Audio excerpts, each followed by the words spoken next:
What's up, Lego builders? Welcome back to Coconut Brick Studios for my first ever non-Star Wars build challenge. Okay, it's happening. Everybody stay calm. What's the procedure, everyone? I've done a non-Star Wars review and a couple of streams in the past, but this is the first time I've attempted a full build challenge that isn't related to Star Wars in any way. And it all came about because of this little guy. I designed this Humvee a few weeks ago and I really wanted to put it in a video, and I've also had an itch to do a zombie apocalypse mock, so I decided this would be the perfect time to combine them and create the ultimate zombie apocalypse build. It won't even be close to that. I'm not much of a city builder and I don't have a lot of the right fakes for this kind of a video, so it could end up being a dumpster fire. But today I'm challenging myself to build a Lego city complete with pizza, buildings, and can't believe I'm about to say this, fake Lego. No!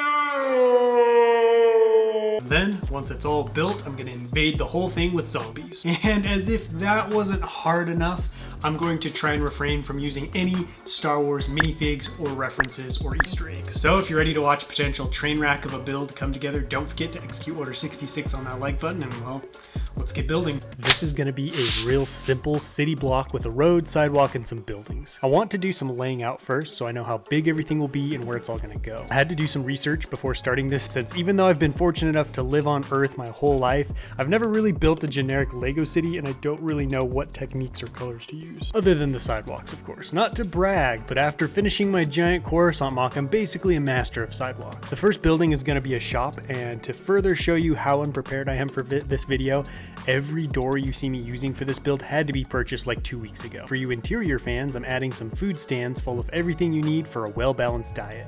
Pizza, cherries, and swamp vegetables. Such an enticing spread, the zombie decided to stop in for a quick fridge stock up.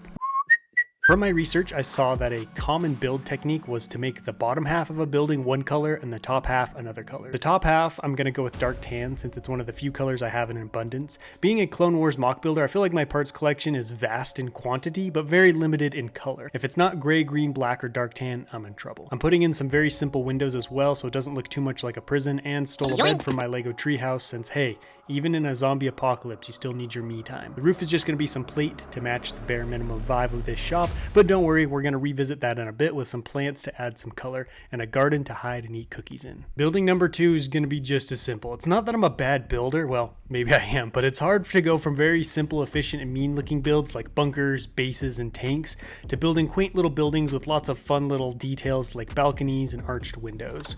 Another big issue is the type of parts available. I can cook up a clone base in minutes, but ask me to build a Tuscany villa with shingled roofs and an open floor plan, and the best I can do is one shortly after being hit by a nuclear bomb. I forgot the lower level windows, unfortunately, so now this looks even more like a glorified jailhouse. In between the two buildings, I'm gonna add an alleyway, basically to take up space, so I have one less building to do. Plus, you can't have a city without garbage bins with trash piled up around them. This city is looking pretty grim, even for my standards, so on the roof I'm gonna add little gardens. I was going to put some trees and grass down by the road, but there wasn't any room, so these empty roofs really came in clutch, because I love adding foliage to builds. Plus, a rooftop garden isn't the weirdest thing in a city being overrun by zombies. I have room for one last building, and this one's actually going to have some detail to it. On the corners, I'm going to add sand blue 1x2s to act as coin detailing, which is just French for corner. The sand blue looks really good, especially next to that dark red, but for some reason I only use this technique on the top half, so the first floor of the building looks kind of naked. I would really like to attempt another Lego city in the future, but not build it as part of a video or even on camera, so I don't feel rushed and can really take my time and redo parts I dislike. That is one downside to putting out these build challenges in a somewhat timely manner. I don't get to give you a really polished and nice looking mock sometimes. The buildings portion of the city is done, and the last thing to do is add the road. That's right, I saved the most boring part for last, complete with crosswalks, dividing lines, and all the stuff you really want to see in a high quality road. 2 hours later. By far the worst part was filling in the front road with tiles. Seems like I have a knack for picking builds with at least one section of torturous filler work. I finally finished up the road, and now we can talk about the thing that brought this whole video into existence, the Humvee. When it comes to making a video, one of the most important factors for me is excitement. I need that excitement and eagerness to carry me through the more boring parts of video making and ultimately give me the drive to see a video through to the end. Sometimes it's getting to use a specific minifig or build a certain scene or place, but for this video video, it was definitely building and using this Humvee. I like zombies, and I think Lego cities are really cool, but I definitely don't have enough excitement for either to make it through a video like this, which is why it was on hold for so long until this missing piece of a build came into play. I designed this Humvee during a free building session because I'm a huge military fan. Like, I was more into Lego vehicles than Star Wars many times, but I always struggled with designing my own custom vehicles. So being able to finally design a Humvee that looks this good was a huge win for me, and definitely makes me want to try my hand at a main battle tank. Also, let me know in the comments if you would like a tutorial video on how to build one of these for yourself. Now that I'm done gushing over a generic Lego truck, I need to build some anti-tank barriers and throw in some cement barricades, since, you know, maybe the zombies showed up in a tank. Next, in go the Humvees, ready to run over some zombies. One will be a broken wreck since, you know, it's a zombie apocalypse. I don't know how exactly the wheels popped off like this or why it's on fire, but I'll leave that up to your imagination. I have a couple of SWAT guys who are the first line of defense, but they're in the process of being overrun, so in comes the military guys, guns a-blazing to save them. Here's where I have a confession to make. These military figs are fake Lego.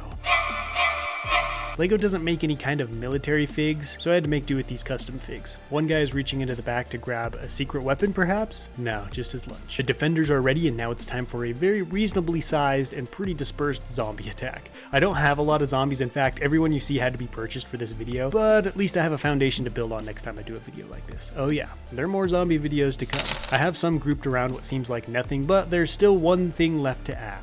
Random citizens. Some of these figs will be running for cover, others climbing ladders, but a couple of people were conveniently attending a nearby Renaissance fair and were dressed perfectly for a zombie invasion. Hiding behind the Humvee, we have a YouTuber greedily using this calamity for content like the leech he is. I have a few more random citizens charging in to help or eat cookies in a garden, and with that, I think the stage has been sufficiently set. Chaos reigns in Coconutsville, formerly known as Coconutsburg, before it became bankrupt due to government spending on Lego. The zombies have broken out of a nearby zombie testing facility and are slowly making their way through the city, eating people and carrots alike. The local SWAT has been overrun and the military has been called in, but for every zombie they shoot, 3 more take its place. Thankfully, not all the citizens are fleeing the scene, and some are charging into the fray to rid their once great city of, well, other citizens of the city who happen to be zombies now.